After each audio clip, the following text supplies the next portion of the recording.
Mari kita buka Ibrani 12 ayat 2.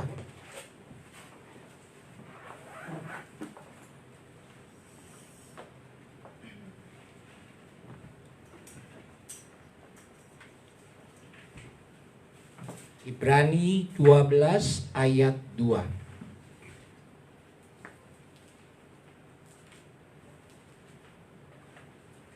Sudah ada? Sudah, oke. Mari kita baca sama-sama. 3, 2, 1. Marilah kita melakukannya dengan mata yang tertuju kepada Yesus, yang memimpin kita dalam iman, dan yang membawa iman kita itu kepada kesempurnaan, yang dengan mengabaikan kehinaan, tekun memikul salib, ganti sukacita yang disediakan bagi Dia yang sekarang duduk di sebelah kanan tata Allah. Ada yang tahu artinya marilah kita melakukannya dengan mata yang tertuju kepada Yesus? Ada yang tahu? Itu artinya kita harus fokus kepada Yesus. Karena kalau kita ibadah setiap hari Minggu, kita berdoa setiap hari di rumah bersama keluarga, Tuhan cuma perlu kita fokus kepada Dia. Karena tidak mudah fokus kepada Tuhan. Bagaimana caranya fokus kepada Tuhan? Ya, saya mau tanya, apa hadiah yang terbesar dari Tuhan untuk kita? Hadiah yang terbesar dari Tuhan untuk kita itu adalah nafas. Waktu kita ada di dalam rahim ibu kita berumur setengah jam, mungkin 5 menit, malaikat mengambil benih kita, lalu diberikan kepada Tuhan. Dan malaikat bertanya kepada Tuhan, Tuhan, apakah benih ini akan dijadikan manusia? Tuhan berkata, berikan kepada saya. Dia sudah waktunya untuk menjadi manusia. Lalu apa yang diberikan Tuhan kepada benih itu? Ruh. Sehingga dikembalikan benih itu ke dalam rahim ibu kita. Supaya kenapa ada ruh? Supaya itu terus berkembang. Setelah 2 menit, 5 menit, ruh itu, benih itu sudah dikembalikan ke rahim ibu kita. Lalu Tuhan yang kedua memberikan keselamatan pada kita. Ada amin? Saudara-saudaraku yang terkasih, jadi kita ini manusia, kadang-kadang kita tidak sadar bahwa yang ada di dalam tubuh kita, ruh kita ini adalah ruh bagian dari Allah. Makanya dimanapun kita berada, Tuhan selalu ada bersama kita. Karena kita adalah ruh bagian dari Allah. Di dalam tubuh kita ini ruh bagian dari Allah. Makanya Allah terus ada bersama kita dimanapun. Dimanapun. Tapi Allah cuma minta kau fokus kepadaku. Dan kita lihat, yang memimpin kita dalam iman dan yang membawa iman kita itu kepada kesempurnaan. Kunci kita sebagai manusia kepada Tuhan hanya 2. 1, percaya. 2, iman. No else. Tidak ada yang lain. Saudara-saudaraku yang terkasih di dalam Tuhan. Bagaimana caranya fokus kepada Tuhan? Tadi saya sudah bertanya, apa yang terbesar hadiah dari Tuhan untuk kita? Nafas. Ruh kita yang ada di dalam tubuh kita adalah ruh bagian dari Allah. Begitu kita sudah diselamatkan, benih itu bertumbuh menjadi 30 hari, akhirnya menjadi 1 bulan. 1 bulan, 2 bulan menjadi janin. Terus bertumbuh. Lalu kita ke dunia. Kita lahir ke dunia, kita menghirup udara dunia. Dan sewaktu kita hirup udara dunia, Tuhan sudah selamatkan kita. Ada amin? Amin. Saudara-saudaraku yang terkasih di dalam Tuhan. Banyak ada orang berkata, aduh ikut Yesus itu enak, tapi mikul salib Yesus itu berat. Kalau ada orang bilang ikut Tuhan Yesus tidak enak, itu orang yang tidak bersyukur kepada Tuhan. Kalau waktu Tuhan Yesus memikul salib, dia dipecut, diludahin, dihina, dipukul, ditendang. Tuhan tidak pernah dendam dan Tuhan tidak pernah berkata marah kepada siapapun. Dia hanya berkata kepada Bapa, Bapa, ampuni dosa-dosa mereka, karena mereka tidak tahu apa yang mereka lakukan.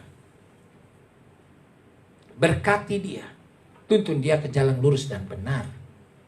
Artinya apa yang ada di dalam Tuhan Yesus itu adalah kasih. Jadi kita sebagai manusia, kalau kita berdoa, Tuhan tumbuhkan kasih yang besar di dalam tubuh kita. Karena kasih itu yang bisa memenangkan dari segalanya. Kan memang tidak mudah, manusia itu memaafkan orang tidak mudah. Hal gengsi. Walaupun orang itu yang bersalah, kita yang benar, kita untuk minta maaf terlebih dahulu itu gengsi. Dan hilangkan itu sekarang. Selalu berikan kasih kepada siapapun. Ada amin? Nah, setelah kita lahir ke dunia, Tuhan sudah selamatkan kita. Tapi waktu kita sudah ada di dalam kandungan, semua sudah tertulis dalam rancangan Tuhan. Kamu nanti umur 10 tahun kamu sakit, kamu sembuh. Kamu kawin, ternyata umur 19 tahun. Itu sudah dalam rancangan. Kamu meninggal dalam usia 29 tahun. Karena tidak tahu kita ini kapan kita pergi menghadap Tuhan. Ya.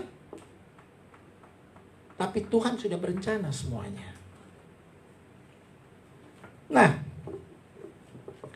kalau kita melihat hal seperti itu, tidak ada sepintar apapun manusia di dunia ini yang bisa tahu rancangan Tuhan. Rahasia Tuhan tidak ada yang tahu. Apakah kita minggu depan masih bisa ke gereja? Kita tidak pernah tahu. Tapi Tuhan bilang, jika kau fokus kepadaku, kau sudah hidup bersamaku, aku sudah hidup bersamamu. Kau tidak perlu ada kekhawatiran dan ketakutan. Ya. Jadi apa? Caranya bagaimana? Tadi saya sudah katakan, hadiah terbesar dari Tuhan adalah nafas. Jadi setiap Anda bernafas, dalam nama Yesus, dalam nama Yesus, dalam nama Yesus, dalam nama Yesus.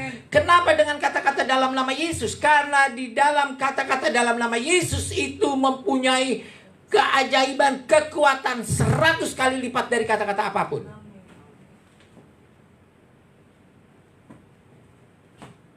Jadi kalau Anda naik motor, pulang malam, pergi sendirian, kalian harus yakin bahwa Tuhan ada bersama kita. Dan katakan dalam nafas kita,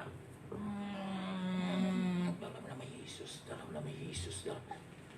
Sesuatu yang mau terjadi, mau mencelakakan engkau, pasti kau diselamatkan. Amin.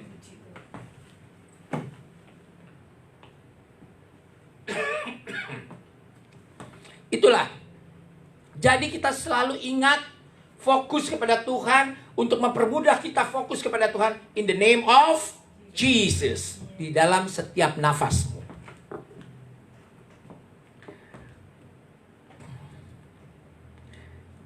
Kenapa kita harus punya kasih? Karena kasih itu adalah segalanya. Kita mengasihi ibu kita, bapak kita, kakak kita, adik kita, keponakan kita, pembantu kita, supir kita. Percaya sama saya. Jika kau mempunyai kasih yang besar dalam tubuhmu, kau memenangkan segalanya. Ada amin? Kita coba lihat lagi di Filipi 1 ayat 2. Filipi 1 ayat 2. Ya. Saya bacakan. Filipi 1 ayat 2. Kasih karunia dan damai sejahtera dari Allah, Bapa kita, dan dari Tuhan Yesus Kristus menyertai kamu. Amin. Kasih, kasih, kasih. Belum tentu orang yang ke gereja setiap minggu, berdoa setiap minggu, ibadah setiap hari, belum tentu mempunyai kasih. Karena manusia itu tidak sadar bahwa manusia itu terlalu sering memakai kebenarannya sendiri di dalam tubuhnya, di dalam dirinya. Karena kebenaran sendiri itu adalah iblis. Kita mau berencana ke gereja, iblis kalau bisa bikin kita sakit perut, panas. Tapi kalau kita in the name of Jesus, berangkatlah kita ke rumah Tuhan. Ada amin? Tidak bisa. Jangan kita dikalahkan dengan iblis. Begitu juga kalau kita mau tidur, kita habis berdoa, lalu kita menuju kelelapan. Semua manusia di dunia ini dikasih menuju kelelapan 1 menit sampai 10 menit setelah berdoa. Tapi apa jadinya? 1 sampai 10 menit kadang-kadang sudah berserah diri pada Tuhan. Tapi kadang-kadang besok masih mikir, aduh besok gue mesti bayar kredit card nih. Gimana nih, duit belum ada, tagihan. Ada aja dipikirkan. Betul nggak? Tapi itu tinggalkan dulu. Dan kita fokus dalam 1 sampai 10 menit. Percaya sama saya, boleh lakukan nanti malam kalau tidak percaya. Dalam nama Yesus, dalam nama Yesus. Tidak nyampe 10 menit, Anda bisa tertidur lelap. Boleh lakukan, boleh coba. Kenapa? In the name of Jesus. Apakah kita yakin kalau kita tidur malam ini terus besok kita bangun? Yakin? Belum tentu. Belum tentu. Itu rahasia Tuhan. Makanya kenapa? Kalau kita bangun, kita bisa mengucap syukur. Tuhan, saya ingin mengucap syukur atas kebaikan-Mu di dalam kehidupan-Mu. Di dalam kehidupanku yang sebesar-besarnya. Kau bangunkan aku tepat pada waktunya dengan nafas yang sehat, jiwa yang sehat, kesehatan yang luar biasa. Berkati aku hari ini. Dalam nama Yesus. Amin. Tapi kalau tidak dibangunkan lagi, lalu apa yang kamu lakukan? Bisa kamu berkata apa-apa? Tidak. Begitu waktu roh kamu diangkat, dicabut, kamu melihat keluargamu menangisimu di samping tempat tidur, Tuhan hanya berkata, anakku, kau tidak perlu tangisi. Karena dia, aku yang akan memeliharanya. Amin. Dan waktu Tuhan menyampiri kita dan dia menaruh tangan di dada kita, Tuhan berkata, anakku, memang usiamu sudah kutentukan sampai hari ini. Kau tidak perlu takut, tidak perlu khawatir. Karena aku tahu persis, selama kau hidup di dalam nafasmu, kau sebut namaku. Hari ini kau ada bersamaku dan untuk selama-lamanya. Ada amin?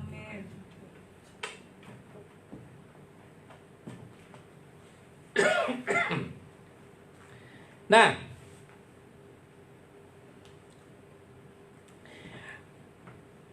karena begini, manusia itu selalu banyak ketakutan di dalam hidupnya. Betul nggak? Banyak kekhawatiran. Betul nggak? Wah, pandemi, kami di PHK dari kantor. Ya, kami tidak cari uang lebih susah. Sekarang kami harus cari jalan keluarnya. Saudara-saudaraku yang terkasih di dalam Tuhan, saya rasa corona ini adalah karya Tuhan. Kenapa? Karena Tuhan menginginkan kita lebih fokus kepadanya.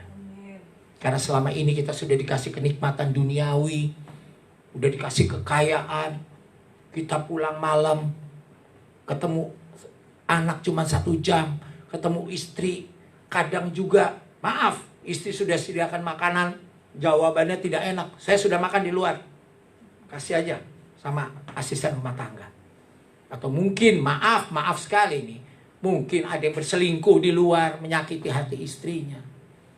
Walaupun ke gereja setiap minggu, tapi tidak bisa fokus sama dia. Lalu dibikinlah seperti ini, supaya kita semua work from home, hidup bersama keluarga, sukacita bersama keluarga. Kita bisa ibadah bersama keluarga. Kita bisa berdoa bersama keluarga. Kita kumpul bersama keluarga. Kita lebih mendekatkan diri pada pasangan hidup kita. Supaya semua lebih fokus. Dan saya percaya setelah pandemi ini selesai, Tuhan sudah merencanakan semua manusia yang hidup di dunia ini, kehidupannya jauh lebih baik dari sebelumnya. Ada amin? Jadi kita gak perlu takut. Karena tuh terus terang aja di firman di Ayub 3 ayat 25 kan firman berkata, karena yang kutakutkan itulah yang menimbaku. Kan begitu. Dan yang kucemaskan itulah yang mendatangkanku. Kata Tuhan. Jadi kita ini tidak perlu ada kekhawatiran dan ketakutan. Kita harus percaya. Kamu berdoa setiap hari, kamu ibadah setiap hari, kamu ke gereja setiap minggu. Tapi kalau kamu tidak percaya kepada Tuhan, you get nothing. Betul nggak? Kamu tidak percaya, kamu mau apapun nggak ada gunanya. Ya. Di Ayub 3 ayat 26 itu firman berkata, aku tidak mendapat ketenangan dan ketentraman. Aku tidak bisa mendapat istirahat yang baik. Yang ada hanya kegelisahan. Kita nggak enak loh. Kalau tidur mestinya punya waktu 6 jam, kita tidur cuma 2 jam. Bener nggak? Kita selalu hidup dalam ketakutan. Aduh, gimana nih? Ya, entah saya kalau ini ada coronavirus, entar saya kena virus. No. Kita tidak perlu takut, tapi kita harus waspada dan berhikmat. Kita tahu ada aturannya, harus cuci tangan, pulang dari mana-mana mandi, pakai masker, lakukan. Kalau kita melawan, itu namanya kita menantang. Jangan kita menantang. Percaya sama umur, rezeki, jodoh, Tuhan yang atur. Ya.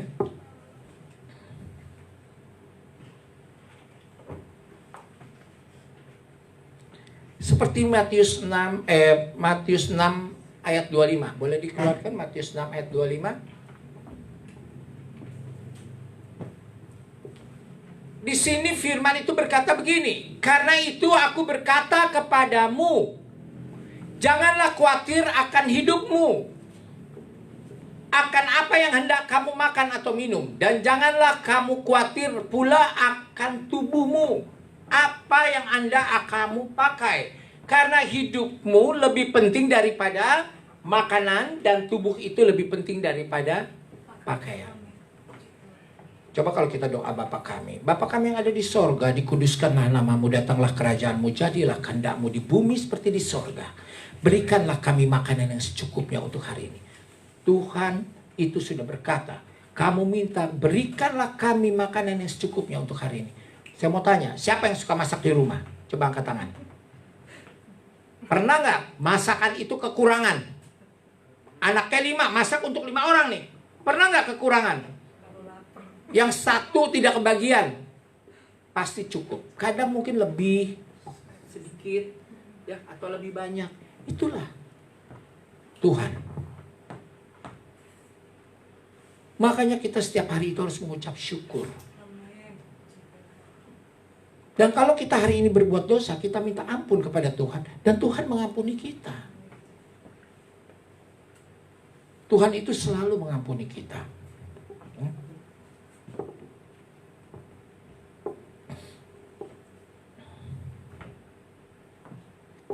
Makanya kalau bisa, saya paling senang tuh ayat Matius 6 ayat 33. Ada yang hafal nggak?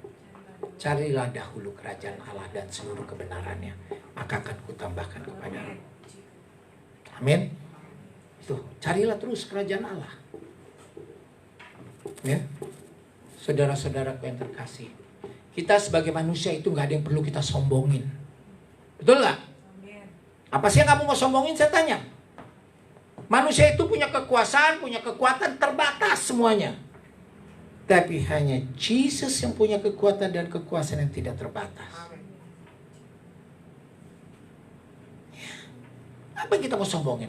Orang kita lahir ke dunia aja masih minta tolong sama orang lain kok. Ya kan? Kita mandi pertama kali di dunia pun kita masih minta dimandikan sama orang lain. Kita punya nama, nama pun masih diberikan sama orang lain. Emang kamu gak cari dari buku-buku nama-nama? Ya kan? Pasti cari buku nama-nama itu dari orang lain. Lalu kita kaya, kita mati. Kamu mau bawa kekayaan kamu. Misalnya kamu punya ruko ini, punya mobil, terus kamu mau bawa. Mau segede apa kuburanmu? Akhirnya jadi milik orang lain. Semua itu hanyalah titipan. Kamu mandi terakhir kali di dunia, di dalam hidup kamu, aku mau tanya, kamu mandi sendiri atau dimandiin? Dimandiin sama orang lain. Kalau yang wanita, make up terakhir, di make upin sama orang lain. Jadi kata Tuhan, kamu sebagai manusia itu adalah ciptaanku yang paling sempurna. Tapi kamu tidak perlu ada yang kamu sombongkan, kata Tuhan. Justru kamu harus menjaga hubungan kamu dengan kasih dan lekangnya waktu kepada ibu kamu, bapak kamu, nenek kamu, engkong kamu, kakek kamu, anak kamu, saudara kamu, pembantu kamu, supir kamu, tetangga kamu, sahabat kamu. Kau harus jaga. Semua itu hubungan kamu dengan kasih dan lekangnya waktu. Karena kita sebagai manusia, kita tidak pernah tahu kapan kita butuh orang lain. Orang ada berkata, wah, orang kalau kaya kayaknya ngerasa he can do everything. Siapa bilang? Kamu pikir orang kaya itu tidurnya tenang? Belum tentu. Kadang ada orang udah kaya, udah punya gedung, udah punya, dia masih mikir, dia masih punya utang. Bagaimana dia mesti mengembalikan utangnya? Ya kan? Banyak yang orang gak bisa tidur. Makanya banyak orang yang menghuni rumah sakit. Orang yang menghuni rumah sakit itu bukan karena Tuhan, tapi karena dirinya sendiri. Karena terlalu sering memakai dirinya, kebenarannya sendiri. Orang yang tidak pernah mengandalkan Tuhan.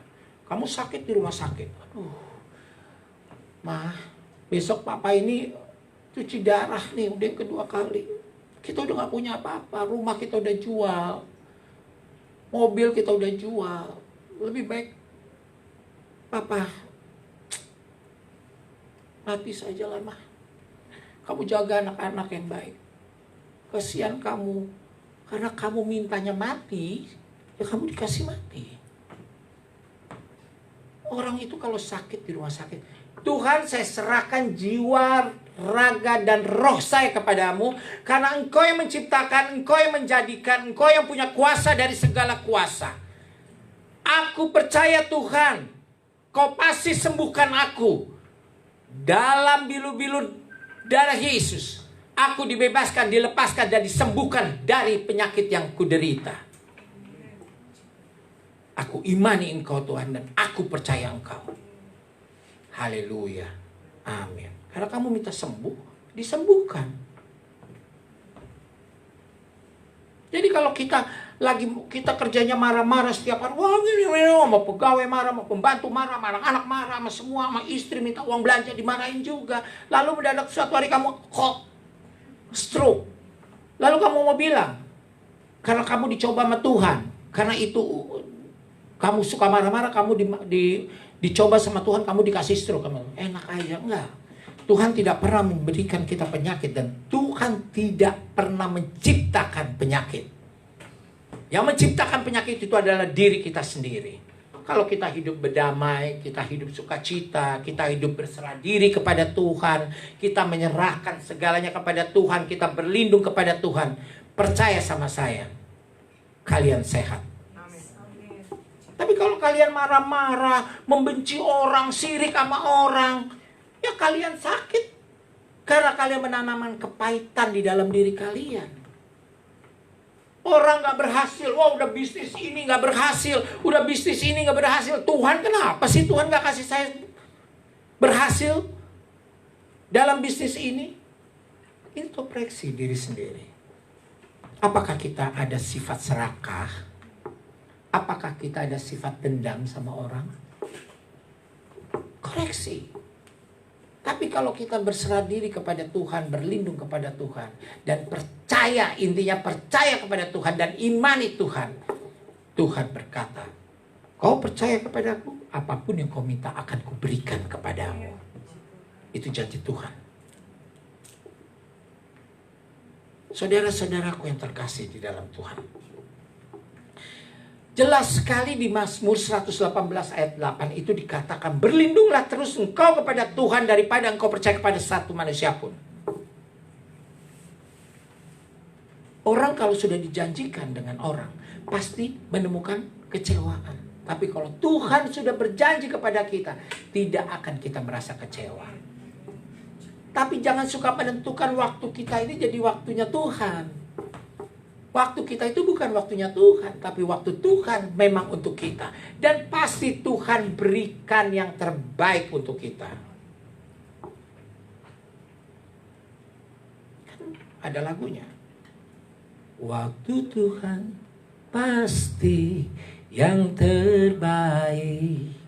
Walau kadang tak mudah dimengerti. Lewati cobaan, ku tetap percaya waktu Tuhan pasti yang terbaik. Waktu Tuhan pasti yang terbaik untuk kita. Seperti di Matius 6 ayat 34, janganlah kamu khawatir akan hari esok. Karena hari esok itu mempunyai kesulitannya sendiri. Tapi kesulitan sehari hanya cukup untuk sehari saja. Tuhan sudah berkata di dalam firman. Tapi memang susah. Kita sebagai manusia, pasti ada orang di sini bilang, lu bisa aja, lu ngomong belum tentu lu bisa lakukan. Sure. Waktu saya pertama kali ikut Tuhan Yesus, saya belajar. Saya nangis sendiri di kamar, saya nangis sendiri di kamar mandi. Benar, saya belajar, saya untuk bagaimana saya bisa berserah diri kepada Tuhan. Walaupun saya nggak punya uang, walaupun saya nggak punya apa-apa, tapi saya sudah berserah diri sama Tuhan, hidup saya merasa damai. Dan saya percaya Tuhan tidak akan kasih saya kelaparan. Saudara-saudaraku yang terkasih di dalam. Kan Tuhan sudah bilang, di Mazmur 37 ayat 5 itu Tuhan juga berfirman. Tuhan ini berfirman. Serahkanlah segala kehidupanmu kepadaku, kata Tuhan. Kamu percaya aku bertindak untukmu. Di 1 Petrus 5 ayat 7 juga Tuhan berfirman. Serahkanlah segala kekhawatiranmu kepadaku karena aku yang sudah memeliharamu.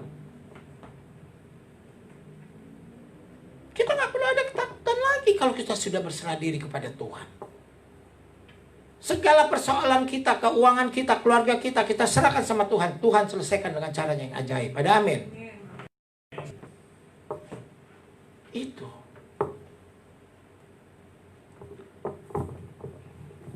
Siapa sih yang nggak mau bertobat? Semua orang mau bertobat. Saya pun mau bertobat. Tapi usaha dan berani menyerahkan diri pada Tuhan dan berani mengakui kepada Tuhan, kejujuran kepada Tuhan. Saya juga nggak punya kehidupan yang sempurna. Kalau saya sekarang bisa membawakan firman, itu bukan karena kehebatan saya, bukan karena segalanya sesuatu karena saya ini saya itu. No, itu semua karena Tuhan. Saya juga kehidupan saya dulu suka ke disco, ya kan, bayarin orang untuk minum, mabok-mabok. Saya sih emang nggak minum dari dulu. Saya tidak minum, no drugs, ya, no narkoba, ya. Saya cuma minum air putih. Saya tidak ngetes, saya tidak ngopi juga.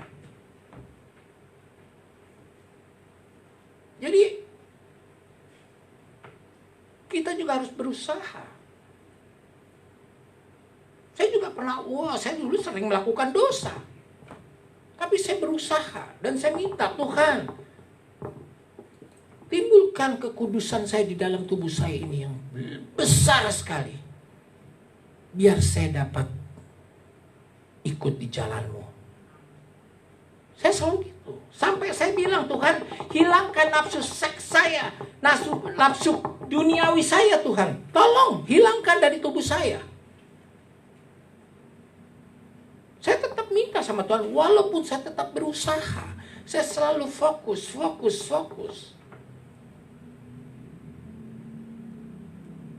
Gak semudah itu juga menyerahkan diri kita pada Tuhan. Kalau kita sudah ikut bersama Tuhan, kita sudah hidup di dalam Tuhan. Kalau kita tanya satu persatu manusia, kamu takut mati nggak? Banyak yang bilang takut mati. Kenapa? Karena dia masih merasa berdosa. Dia belum fokus dan dia belum tahu.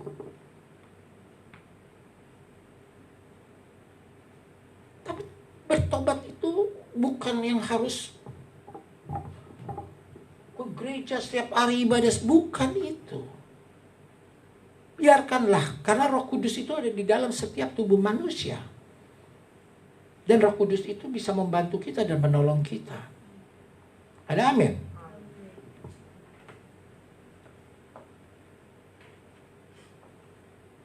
Saudara-saudaraku yang terkasih di dalam Tuhan. Kalau kita ini bisa berserah diri kepada Tuhan, menyerahkan segala sesuatunya kepada Tuhan. Walaupun harta kita banyak, kekayaan kita banyak, itu hanya sebuah titipan. Apapun yang kamu punya di dunia ini, jika kamu menghadap Tuhan, Tuhan tidak bilang, kamu tidak perlu bawa barang-barang kamu. Saya tidak butuh itu. Tuhan cuma butuh. Dia sangat simpel. Dia cuma butuh sama kita. Seberapa besar iman kita kepada Dia. Amin. Itu.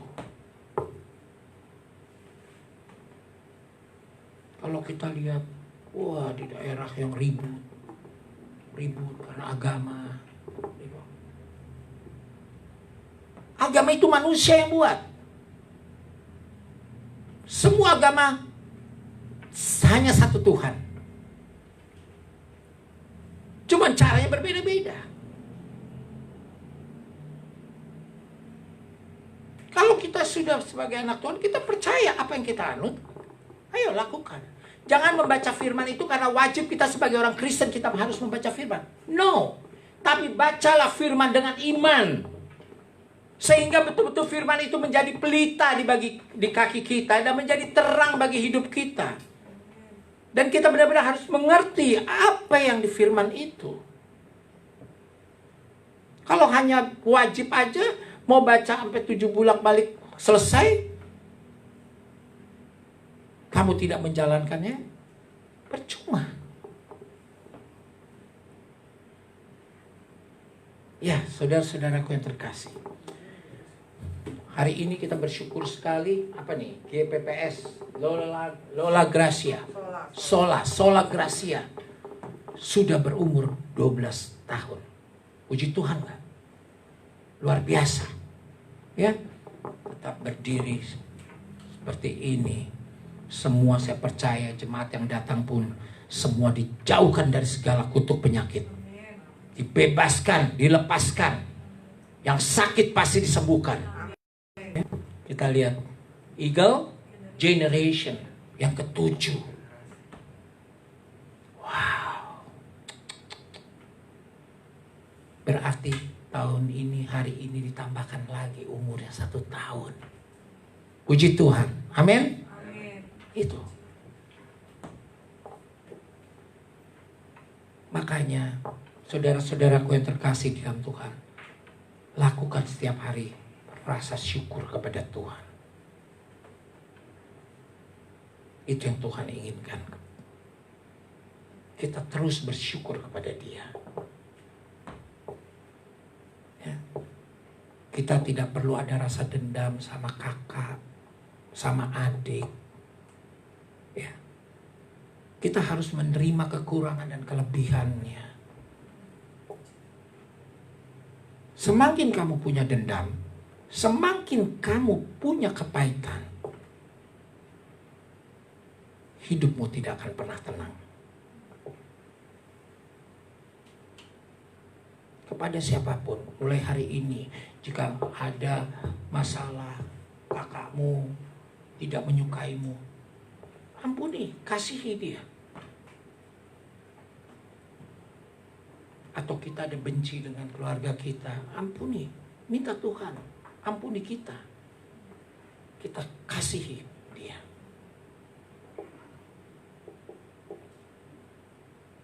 Saudara-saudara yang terkasih di dalam Tuhan, sederas-derasnya hujan, ya, sederas-derasnya hujan pasti akan berhenti. Ya, seberat-beratnya masalah pasti terlewati. Percayalah.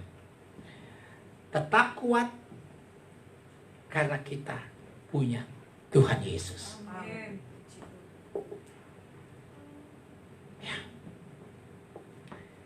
Firman Tuhan itu bekerja pada saat kita mengucapkan.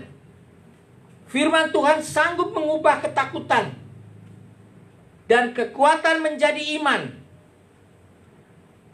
Mengubah tubuh yang sakit menjadi sehat.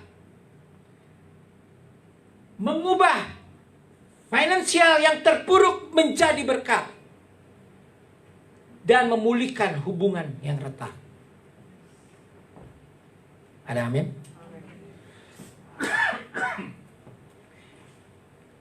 Kita percaya firman itu adalah Allah. Karena firman itu adalah ucapan Allah. Coba kalau kita baca dari Wahyu, dari Kejadian hingga Wahyu. Coba kalau kita baca dari Kejadian hingga Wahyu.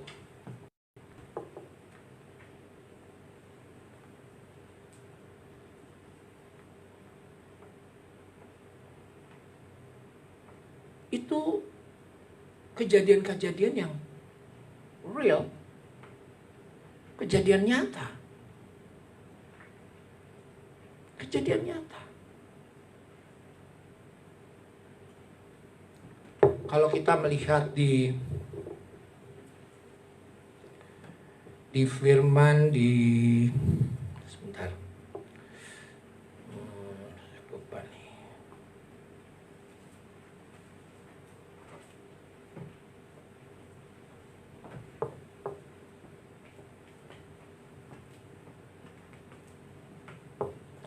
Filipi 4 ayat 13.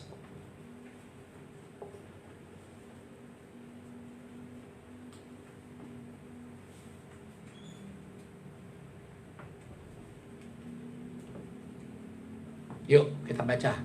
3, 2, 1. Segala perkara dapat kutanggung di dalam Dia yang memberi kekuatan kepadaku. Segala perkara kita tanggung di dalam Dia. Dan Tuhan memberi kekuatan kepada kita. Tapi jangan kita lawan. Jangan kita memakai kebenaran kita sendiri. Karena manusia itu terbatas semuanya. Terbatas semuanya.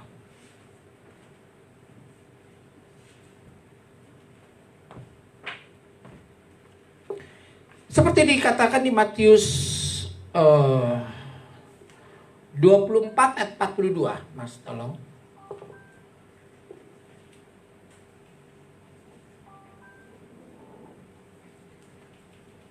Ya, di sini firman berkata, Ia berkata kepada mereka, kamu melihat semuanya itu. Matius 24 ayat 42. Ya. Matius 24 ayat 42. Karena itu berjaga-jagalah. Kita ini harus berjaga-jaga nih. Ya. Sebab kamu tidak tahu pada hari mana Tuhanmu datang. Kita harus berjaga-jaga dan kita harus siap. Makanya apa? Penuhi tubuh kita dengan firman Tuhan. Penuhi tubuh kita dengan kasih. Biarkan Roh Kudus itu lebih banyak di dalam tubuh kita untuk bisa mengalahkan segalanya. Kita tidak pernah tahu loh. Apa besok, apa nanti malam, apa minggu depan, apa tahun depan, apa 5 tahun lagi, Tuhan datang.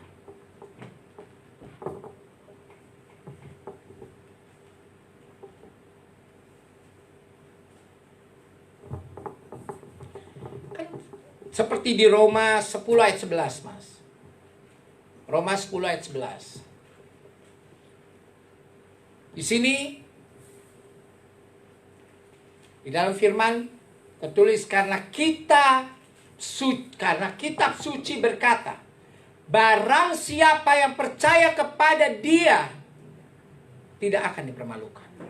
Percaya sama saya. Jika kau percaya kepada Tuhan, percaya benar-benar percaya 100%, kau tidak akan dipermalukan. Benar.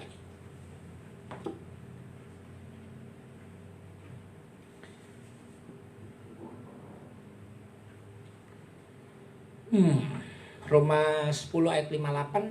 Tunggu ya, 10 58. Coba Mas, Roma 10 ayat 58.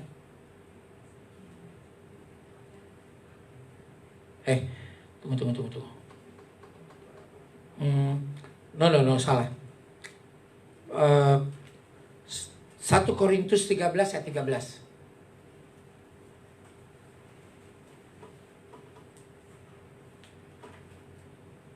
Ya, sorry tadi saya salah. 1 Korintus 13 ayat 13, firman berkata, demikianlah tinggal ketiga hal ini. Perhatikan, demikianlah tinggal ketiga hal ini, yaitu iman, pengharapan, dan kasih. Mari kita baca sama-sama selanjutnya. 3, 2, 1. Dan yang paling besar diantaranya ialah itulah. Pertebal kasih kita terus di dalam tubuh kita kepada siapapun. Jangan ada rasa dendam, jangan ada rasa benci, jangan rasa ada sirik dan segala macam. Sudahlah.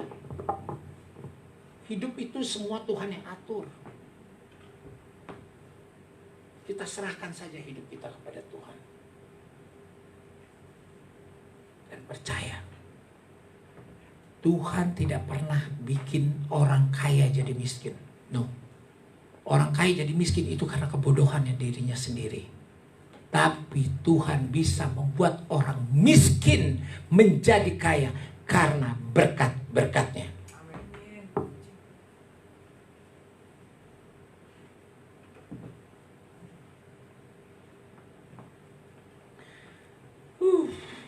Makanya di 1 Petrus 1 ayat 2 itu, coba kita 1 Petrus 1 ayat 2.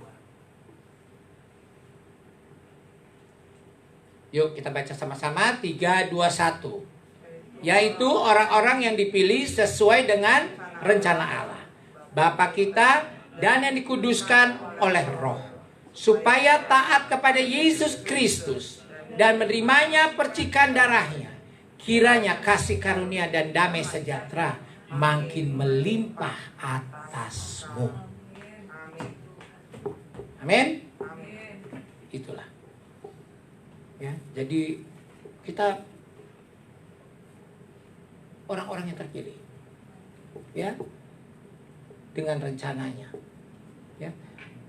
Bapa kita dan yang dikuduskan oleh Roh. Makanya setiap manusia itu ada Roh Kudus. Ya, supaya kalau kita bisa jauh lebih baik semuanya, minta Roh Kudus untuk merubah kita.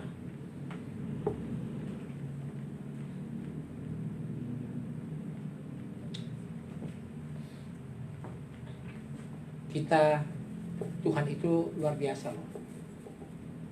Dia disalib, darahnya diberikan kepada dia, jadi kepada kita, dan kita diampuni dosa-dosanya dan dia menanggung. Luar biasa kan? Ya enggak? Itulah. Makanya tetap berucap syukur setiap hari kepada Tuhan. Dan minta perlindungannya pada Tuhan. Ya. Ya, saudara-saudaraku yang terkasih di dalam Tuhan. Semoga firman yang saya bacakan ini bisa menjadi kekuatan di dalam tubuh kita. Mungkin firmannya sederhana, tapi maknanya sungguh besar. Ya, percaya bahwa kita semua di dunia ini melakukan segalanya untuk Tuhan.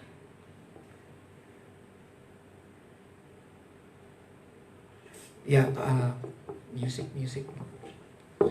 Dan kita harus percaya mujizat Tuhan itu masih ada sampai sekarang.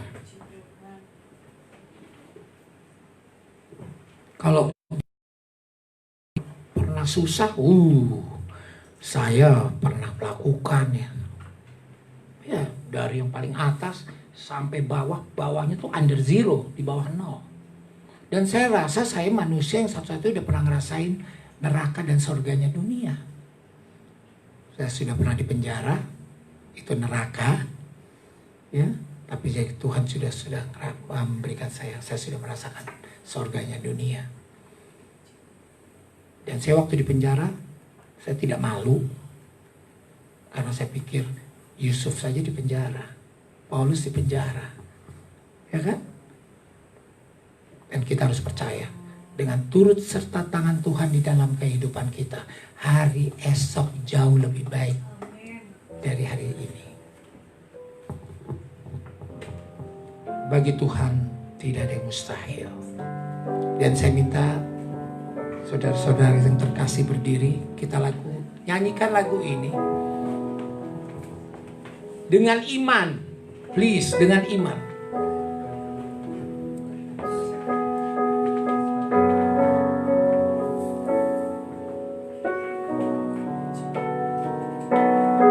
Oh Jesus, thank you Jesus. Yakin saat kau berfirman, ku menang saat kau bertindak. Hidupku hanya ditentukan oleh perkataanmu.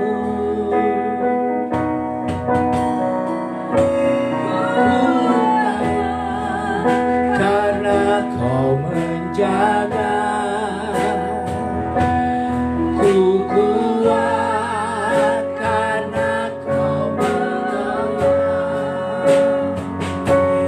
Hidupku hanya ditentukan oleh kuasa-Mu.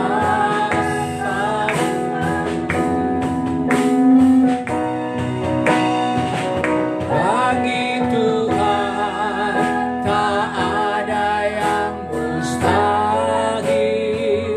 Bagi Tuhan tak ada yang tak mungkin. Mari kita angkat tangan kita dua-duanya. Mujizatnya disediakan bagiku, ku diangkat dan dipulihkannya. Bagi Tuhan tak ada yang mustahil. Bagi Tuhan tak ada yang tak mungkin.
Bapa kami yang ada di surga, sejak Engkau berjalan ke dalam rumahku, tolong ambil semua kekhawatiranku, penyakit-penyakit, dan ketakutan-ketakutan. Dan tolong lindungilah semua yang aku cinta, semua anggota keluargaku, terutama anak-anakku, sanak famili, dan teman-temanku, di dalam nama Tuhan Yesus. Amin. Terima kasih, kami persilahkan duduk kembali.